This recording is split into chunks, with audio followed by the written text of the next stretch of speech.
amigo Juan Cubi. Él es analista político. Quisiéramos tratar con usted, además del acontecer nacional, el hecho que se dio el día de ayer, una tácita ruptura de relaciones diplomáticas con Cuba. Bienvenido.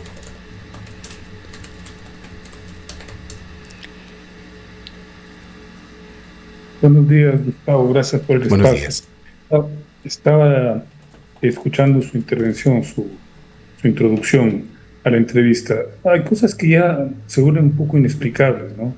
El hecho de que el presidente Noboa esté alineado totalmente con Washington no requiere necesariamente que se tomen estas medidas absurdas, ¿no? Romper relaciones con Cuba a estas alturas del partido no tiene mayor sentido. A menos, obviamente, que ya la decisión de Donald Trump sea de invadir la isla, una cosa que vemos poco probable. ¿Por qué razón lo hace?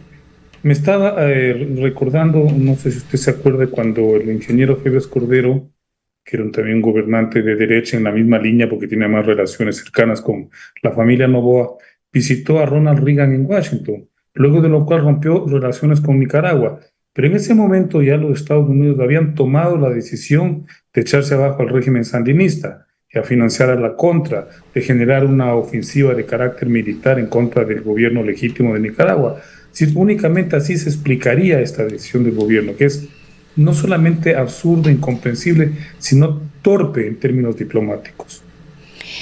Juan, muy buenos días. Gracias por acompañarnos en esta mañana. Pues efectivamente el artículo 9 de la Convención de Viena sobre relaciones diplomáticas, que establece esta figura de persona non grata y que es lo que invoca el gobierno nacional ecuatoriano para estas acciones contra los embajadores o el equipo diplomático de Cuba, sostiene además que no necesita una justificación. Sin embargo, hay algunas razones por las cuales se ha invocado este artículo 9 de esta convención, y es la injerencia en asuntos internos, actividades incompatibles con la función diplomática, crisis políticas o rupturas diplomáticas. No son los únicos, pero este es, digamos, lo que se ha utilizado frecuentemente.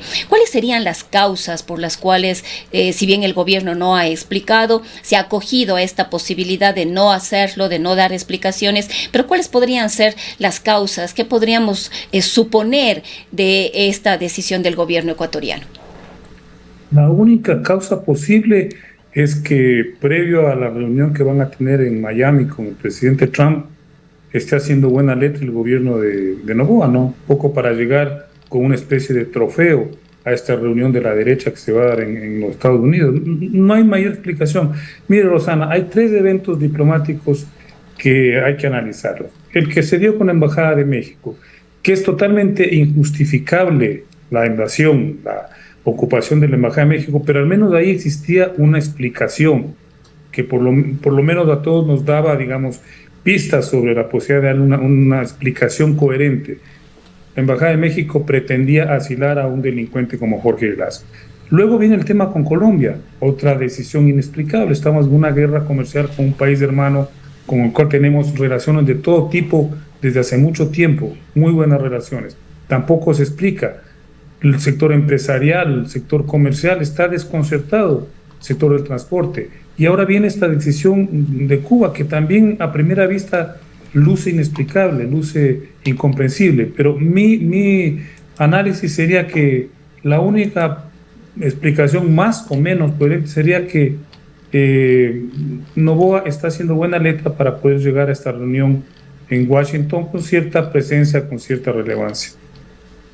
El sector empresarial ecuatoriano está extremadamente preocupado por el tema con Colombia, situación que desde el inicio se lo calificó por analistas como un tiro en el pie.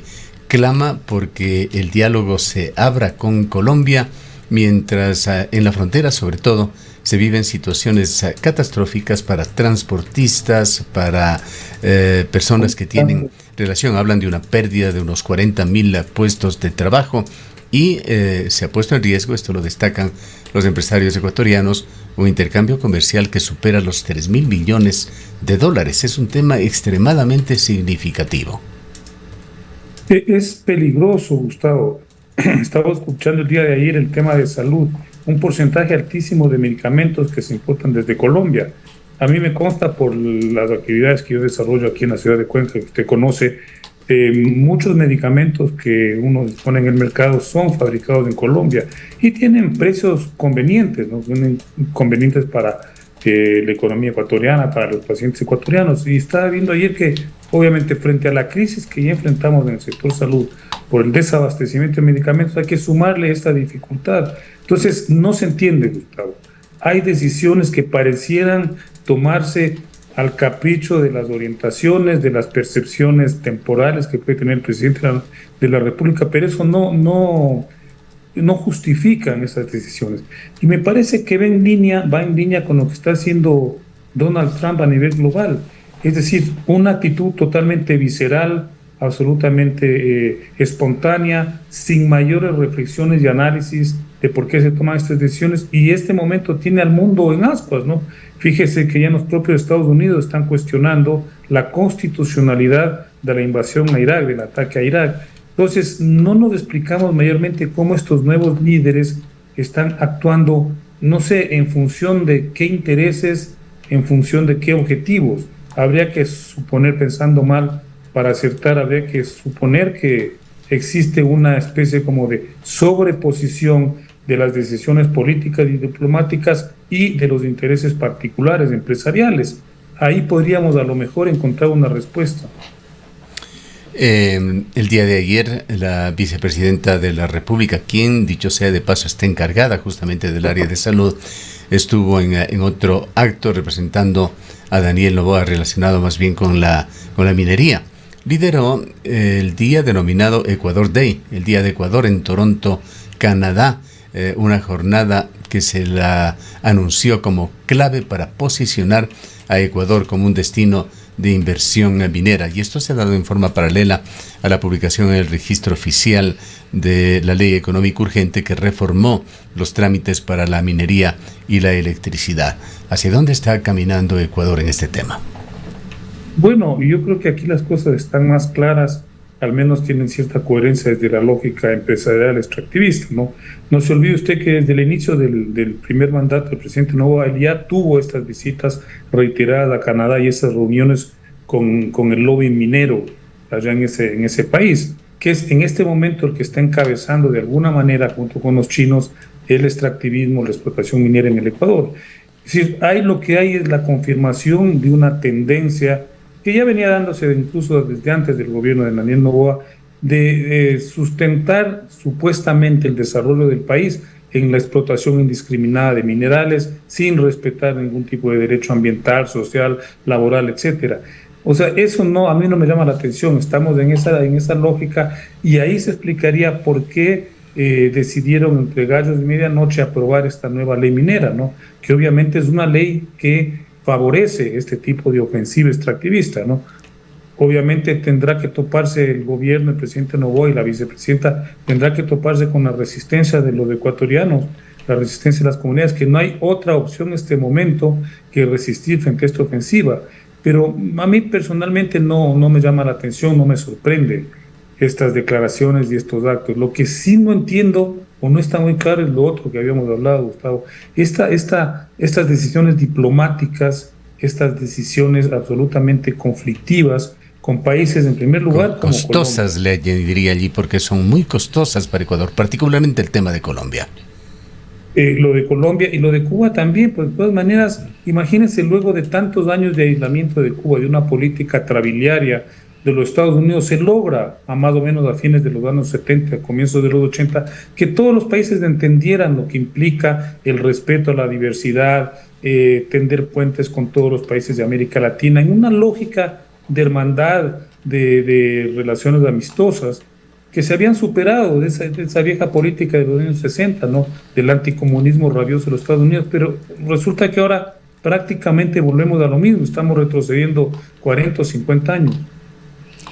Ahora, en todo este contexto, Juan, también acabamos de escuchar y ver las decisiones del gobierno nacional, un nuevo toque de queda en algunos puntos del país, en 4 ciudades del país, pero no solamente este toque de queda, sino este toque de queda se da además en un contexto de una nueva relación y trabajo conjunto entre las fuerzas ecuatorianas y las fuerzas norteamericanas. Incluso le escuchamos al ministro Raming advirtiendo que no salgan de sus casas porque es peligroso, porque junto a las Fuerzas Armadas norteamericanas empezarán, entre comillas, una guerra también interna, en este caso contra el narcotráfico y el crimen organizado.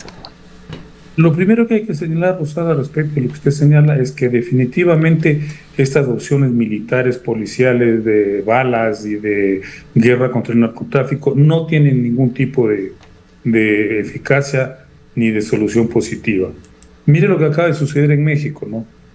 Aparentemente, bueno, ya lo capturan, lo eliminan al Mencho, pero ahorita están asustados porque eso puede implicar una escalada de la confrontación, no solo por la respuesta del cartel Jalisco Nueva Generación frente a esta decisión del Estado de eliminarlo al Mencho, sino de las disputas internas que pudieran darse dentro de esa organización criminal. Y están asustados porque incluso están poniendo en riesgo la realización del Mundial de Fútbol, porque si eso no logran controlarlo desde el Estado, va a ser imposible realizar un mundial en ese país. Esas son las consecuencias que tiene este tipo de política, y ya están confirmadas, y aquí en el Ecuador tampoco es que van a dar resultado. Capturar a un capo de la droga o asesinarlo, eso no resuelve el problema del narcotráfico. En Colombia, ¿hace cuánto? Yo no recuerdo hace cuánto, son 20, 30 años que eliminaron a Pablo Escobar, y miren la situación en la que está Colombia, con un fenómeno, con un problema que no pueden solucionarlo. De manera que lo que está ocurriendo llama la atención, porque es a todas luces obvio que esa estrategia no funciona. Más bien habría que preguntarse, Rosana, ¿por qué los Estados Unidos, con todo el poder militar y tecnológico del que dispone, no puede controlar a la inversa, no la exportación, sino el ingreso y la importación de drogas a su país? Me parece que eso podría ser una política y una decisión mucho más práctica para reducir este problema. Preguntémonos, ¿por qué tiene que andar bombardeando lanchas en el Pacífico, en el Mar Caribe, violando el derecho internacional, y no plantea políticas internas de control de la circulación de drogas en su propio país? A mí me parece que eso sería bastante más coherente. El tema es que detrás de estas medidas, de estas supuestas cooperaciones, hay una decisión de carácter geopolítico que está alineado con todo lo que está sucediendo en el mundo. Sí, el secuestro de Maduro en Venezuela, ahora la ofensiva contra Irán, el tema de la agresión a Cuba. Es decir, hay una reimposición de estas políticas hegemónicas de los Estados Unidos, que frente a la conflictividad global ha decidido prácticamente anular, aniquilar el derecho internacional. Este momento, Rosana, el derecho internacional ha muerto, o mejor dicho, lo han matado. Y estamos asistiendo a una nueva configuración de las relaciones políticas y diplomáticas en el mundo, donde lo que se va a volver a imponer es la fuerza de las grandes potencias. Y eso es gravísimo, gravísimo para todo, no solamente para los países que no tenemos esa capacidad, sino para todo el planeta. Volviendo al tema de la minería, la nueva ley que reformó los procedimientos se encuentra ya totalmente vigente. El sector minero está de plácemes. Se anuncia también ya avances en una tercera gran mina en Ecuador. Es el inicio de la construcción del proyecto Curipamba, el Domo, en la provincia de Bolívar. Otro proyecto absolutamente controversial. Tercera mina a gran escala del país, sumándose a los proyectos estratégicos de Mirador y Fruta del Norte. Mientras tanto, muchas demandas ante la Corte Constitucional se han interpuesto por parte de sectores que defienden el medio ambiente o que simplemente no están de acuerdo con esta normativa. El día de ayer hubo varias organizaciones, tanto ciudadanas como políticas, que lo presentaron. ¿Qué expectativas tiene usted en cuanto al accionar de la Corte Constitucional? Yacu Pérez, un importante activista, muy conocedor del tema, ha dado declaraciones reiteradas aquí en la ciudad de Cuenca con la certeza de que la Corte paralizará posiblemente o hará reformas o anulará ese proyecto. ¿Qué expectativas tiene usted? El Constitucional responda con coherencia frente a las expectativas y los derechos de la ciudadanía. Esperemos de eso. Pero hay que ir a otro punto mucho más complejo, Gustavo. Es lo que yo siempre denomino el fetichismo jurídico, eso de pensar que las leyes son suficientes para cambiar la realidad. Y nos damos cuenta de que no es así, porque los gobiernos se van por encima de las leyes, por encima de la Constitución. Frente a eso no hay más que una respuesta ciudadana, ¿no? Una presencia ciudadana en las calles que ejerza presión. Mire, lo que se denominó el quinto río de Cuenca es un ejemplo no solamente en el país, un ejemplo global, mundial, de lo que implica la defensa de un derecho común que logra hacer que confluyan todas las fuerzas, todos los sectores sociales en una determinada situación, en este caso en la ciudad de Cuenca, en la provincia de La Suay. Eso es lo que vuelve posible la acción ciudadana frente a los abusos del poder.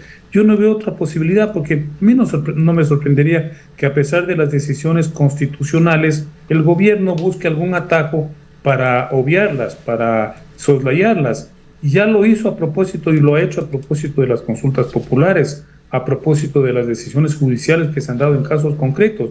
De manera que yo no sé hasta dónde, y esto es una pregunta que le hago al gobierno, hasta dónde está dispuesto el presidente Noboa a estirar la liga de estos atropellos hasta que esa liga se rompa y pueda generar una reacción social y una conflictividad social y política inmanejable, porque a eso podríamos ya estar llegando. Lo que usted acaba de señalar, Gustavo, es decir, son zonas profundamente vulnerables en las cuales la afectación va a ser gravísima. Vemos lo que está sucediendo ya con el río Napo, 70% del agua contaminada. Es decir, es una devastación de la naturaleza que está afectando a la vida de la gente. No estamos hablando ya en abstracto. El tema es que el gobierno está dispuesto a avanzar en esa línea hasta provocar una catástrofe, digamos, no solo ambiental, sino social y política. Hay que preguntarle eso. Pero lo que sí es concreto, Gustavo, es que únicamente la respuesta ciudadana, la movilización, la acción es lo único que puede ponerle un poco de freno a estas políticas que son totalmente contrarias a las lógicas de defensa de la vida. Quizá terminemos con un hecho que se ha anunciado.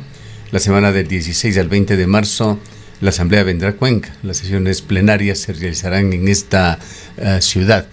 ¿Qué tipo de expectativa genera esto?